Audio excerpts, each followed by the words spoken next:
Hello class, ¿cómo están? Espero que se encuentren muy bien. El día de hoy, el objetivo a trabajar es analizar la disposición del relato presente en las narraciones.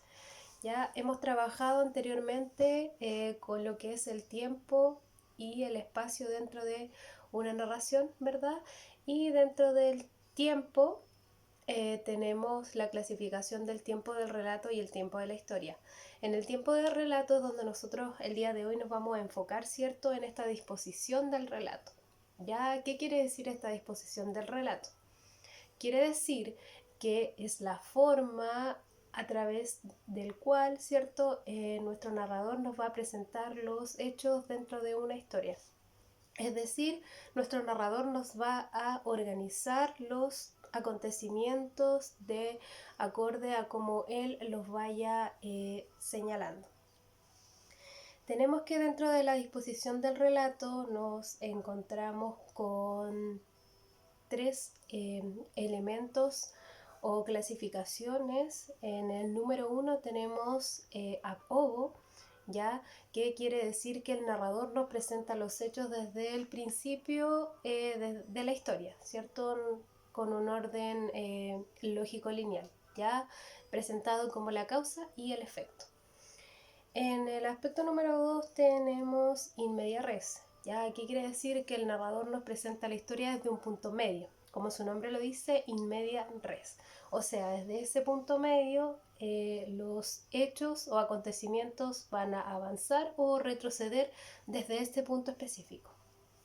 Tenemos también como último in extrema res, ya que el narrador nos va a presentar los acontecimientos desde el final de la historia, ¿ya?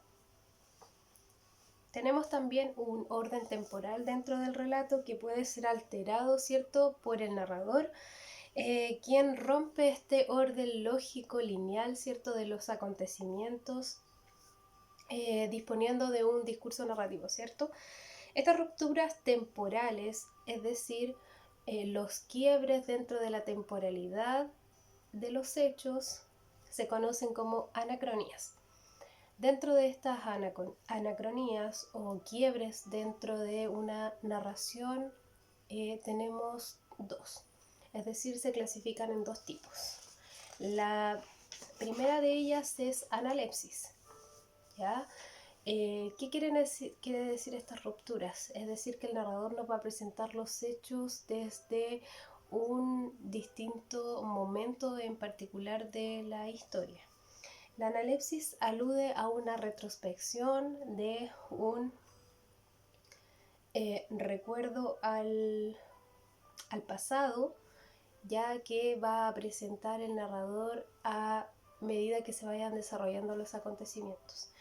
Es decir, el narrador nos va a presentar distintos recuerdos, ¿cierto?, que nos van a llevar a un recuerdo al pasado. Dentro de esta analepsis tenemos en primer lugar el flashback, ¿cierto?, que corresponde a un retroceso breve dentro de la narración al pasado, ya, pero va a ser muy, muy breve. Es decir, por ejemplo, un personaje va a estar en el presente, ¿cierto?, relatando los hechos y luego va a volver en un momento breve a algo que le sucedió en el pasado. Tenemos también como segundo clasificación el raconto. ¿Pero qué quiere decir el raconto? A diferencia del flashback, que este recuerdo al pasado va a ser un poco más prolongado, va a ser un poco más largo dentro de la historia. Pasamos entonces a lo que es la prolepsis.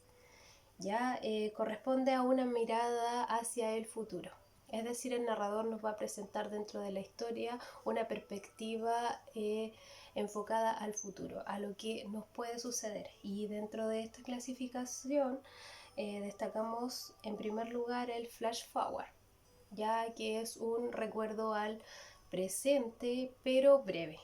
En el caso del flashback, que es un recuerdo breve pero hacia el pasado, el flash forward es un recuerdo breve hacia el futuro, ya que se le va a presentar, por ejemplo, al protagonista, él va a recordar algo que le puede suceder en una instancia en el futuro. También dentro de esta prolepsis tenemos otro recuerdo, ¿cierto? Otro aspecto para mirar hacia el futuro, que es la premonición. Ya esta premonición, en este caso, es una visión al futuro, ¿verdad? Que el personaje, es decir, el narrador va a plantear, ¿cierto?, de la historia en relación a un personaje. Ya va a ser de forma directa, a través, como les mencionaba, de un personaje principal, ¿cierto? O donde se haga posible, ¿cierto?, incluir esta premonición dentro del relato. En la plataforma les voy a dejar tanto la guía teórica sobre la disposición del relato, pero además, en el caso que no la puedan descargar, el material se encuentra en su texto escolar.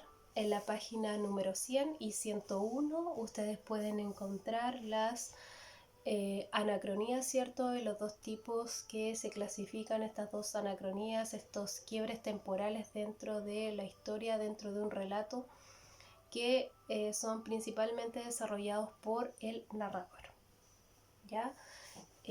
Chicos, si tienen alguna duda, no duden en consultarme, ¿cierto?